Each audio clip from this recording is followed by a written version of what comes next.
What does every final girl need? A murderous psycho boyfriend? A narrow escape from the killer who already slaughtered all of her friends? The strength to take down a 7-foot, usually supernatural man who has wiped out her entire family, her friends, and grown-ass man twice her size, yet somehow can't stop her. Or maybe something even worse. The mother, who's the real antagonist in her life, not the killer. In no particular order, here are some of the worst goddamn moms in horror history.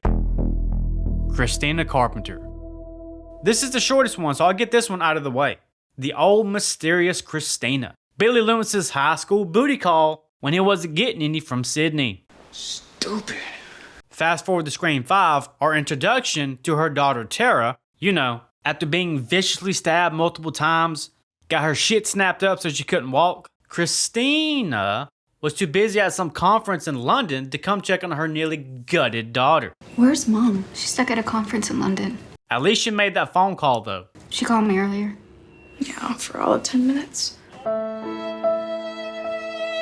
But wait, it gets worse. It's a 10 to 12 hour flight from London to Cali. And does she make an attempt to come see Tara after facing death not once, not twice, but 3 different times? Nope. And just to clarify something, a minimum of 3 days go by in Scream 5. At minimum. And Christina is like, you know how it is, work and all. Here's how I imagine that phone call went. I'm Tara. Oh, hey, Mom. Yeah, I was just brutally stabbed, yeah. Yeah, right in our house. I was so scared. Yes, oh my God, it was scary. I know, I can't wait till you, oh, you can't make it. Too busy for work. Big job promotion. Okay, well, I mean, don't pull a Marine. Oh, I'm just kidding, Mom. I know you would never do something like that. That sucks, but I understand. Work is work. I guess I'll see you later. Or maybe I won't.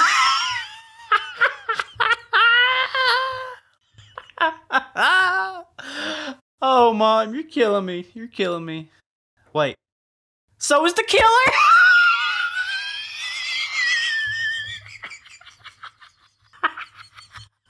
Because it ain't like I can run, right? I'm in the fucking wheelchair and crutches. Oh yeah. I'm sure it's not gonna happen again, you know. Probably in a few hours or, you know, again today and the day after that, you know.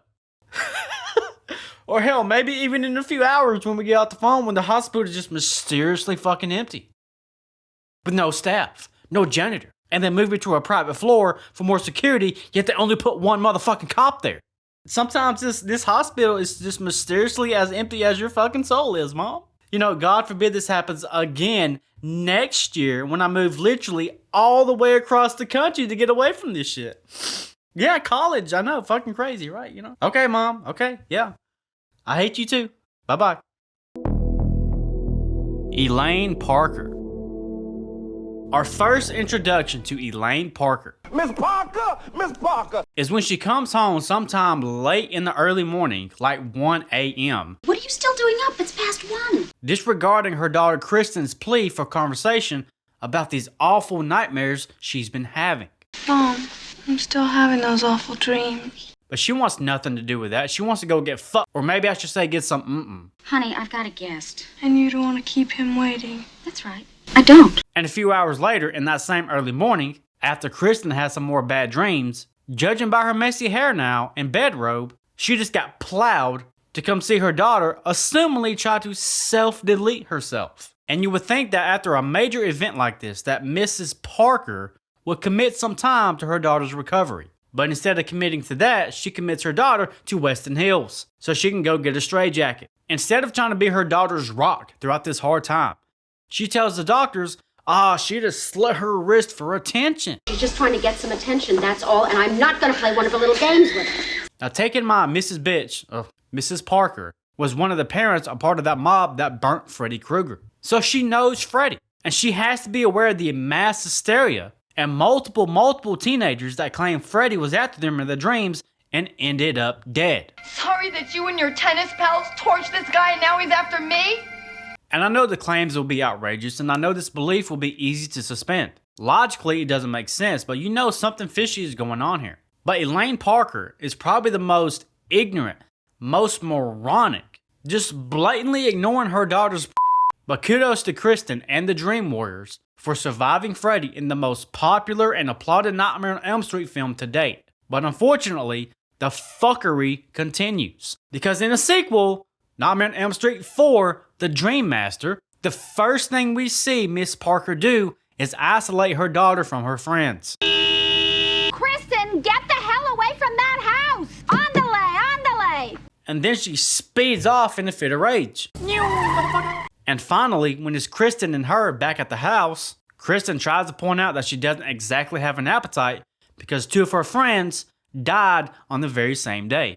You know those two friends that went to hell and back with her to defeat this dream demon that tried to kill them over and over and over again? And this woman has the audacity to say this. When two of your friends die in the same day, let me know what it does to your appetite. You're just tired. Imagine facing Springwood's most notorious fucking killer in the afterlife when he's haunting your dreams and now you gotta do it again. All your friends just fucking died. You went through this whole commitment in Weston Hills when nobody believed you. You finally got out. And now you're ready to battle him again and all your mother says is, you're just tired. So in the wake of Kristen having another downfall, being sleep deprived, and Kristen having nightmares again, Mrs. Elaine Parker finally takes it upon herself to do some motherly reasoning. She's like, how do I handle this again? Let me think. What can I do for my daughter in the most important time of her life? Oh, let's drug the bitch.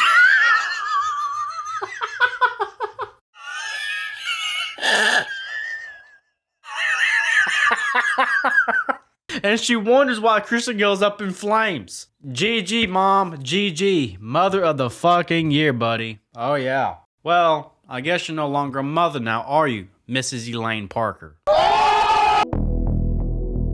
Margaret White keeps Carrie isolated from her classmates to reduce absolutely any social interaction other than strictly school. I think Carrie is in some of Sue's classes. Yes. Perhaps sometime she might like to visit. I'm here on the Lord's work, Mrs. Snell. Yes, of course. Slapping the shit out of her for becoming a woman and, her body doing what her body is designed to do. Locking her in the closet for, being human. God, visiting curse. Throws milk in her daughter's face just for telling her that she wants to get along with people more.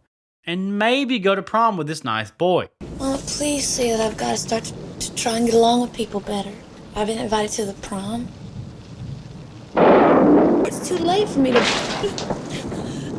God forbid, literally God forbid, that Carrie grows into a nice young woman and finds a man that would turn her life around and eventually builds a beautiful family.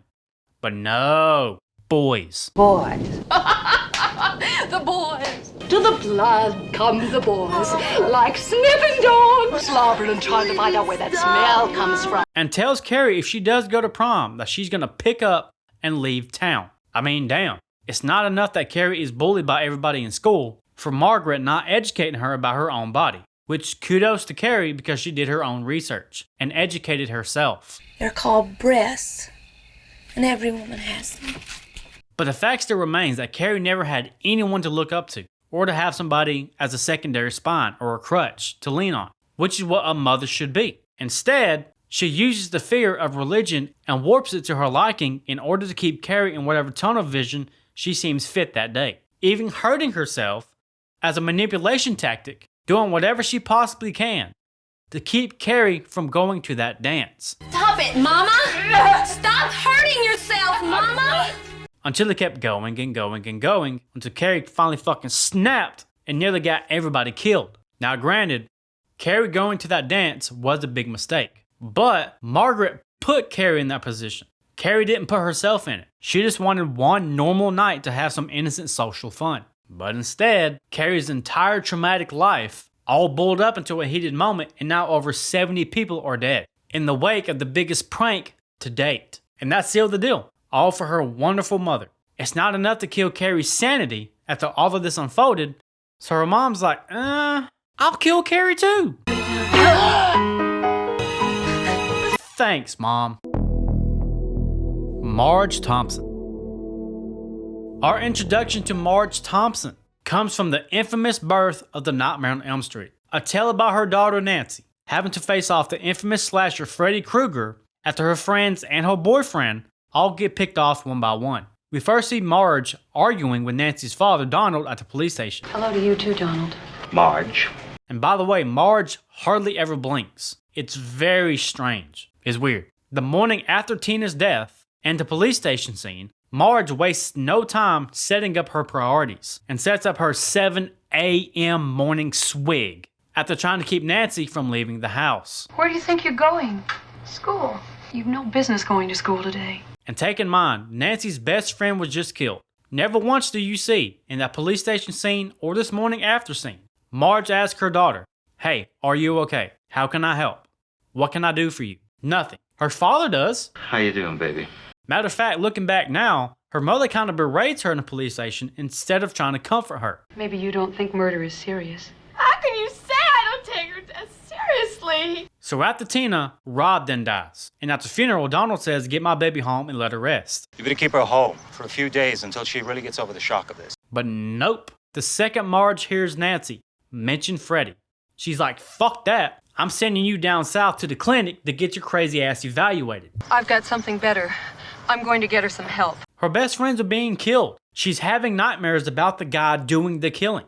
Of course she isn't going to sleep soundly. But wait, there's more. And even after proving these dreams are real, not something that's fabricated by her imagination, by grabbing Freddy's hat and bringing it into the real world, Marge still has an answer on how to fix this. How about just bitch slapping her daughter in a fit of alcoholic rage because Nancy told her the truth? Or maybe I should grab that bottle and veg out with you by just getting good and loaded.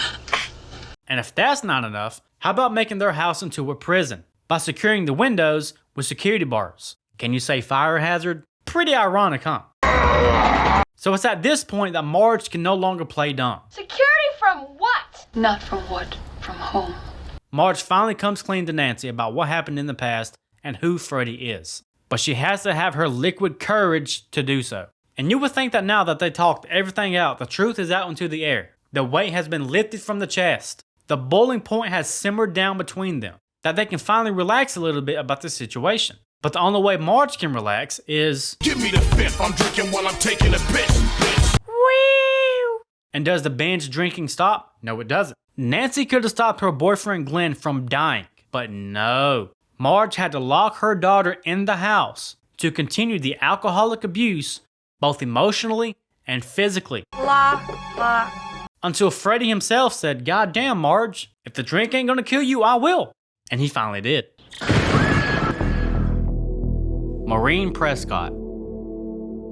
Maureen's biggest sin is spending more time in hotel rooms than being a mother. She debatably set off the biggest chain reaction in horror history and is solely responsible for over 70 deaths. She rejected her first son, Roman, after years of him trying to hunt her down to reconcile the relationship, and instead said, "Fuck that," and closed the door in his face. Why? Was it because she wanted to distance herself from that traumatic previous life she had as a young woman, choosing instead to focus on the new life she had built with her husband and her daughter Sydney? Nope. She didn't give a fuck about her husband Neil or her daughter Sydney, and instead slept around with many men. Many men.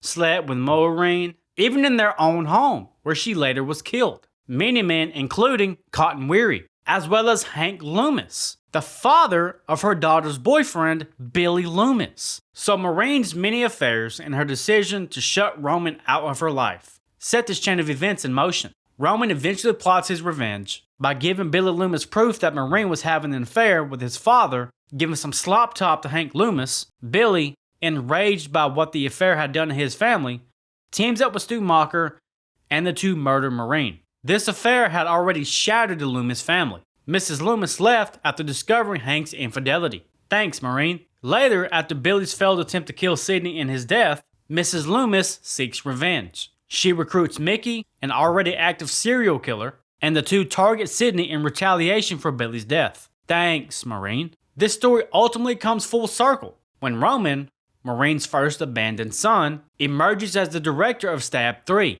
the film series dramatizing the murders surrounding Sidney's life. The entire chain of violence, beginning with Maureen's affairs and her traumatic past, culminates with Roman himself before he is ultimately killed as well. Thanks, Maureen. But that's still not the end of it. Sydney's story becomes so infamous that the Stab movies turned her trauma into a massively popular film series. In Scream 4, Sydney's own teenage cousin Jill Roberts becomes obsessed with the fame surrounding Sydney's survival story. Wanting that notoriety for herself, Jill teams up with Charlie Walker and attempts to recreate the murders so she can emerge as the new final girl and inherit Sydney's fame. So to recreate the original murders because of,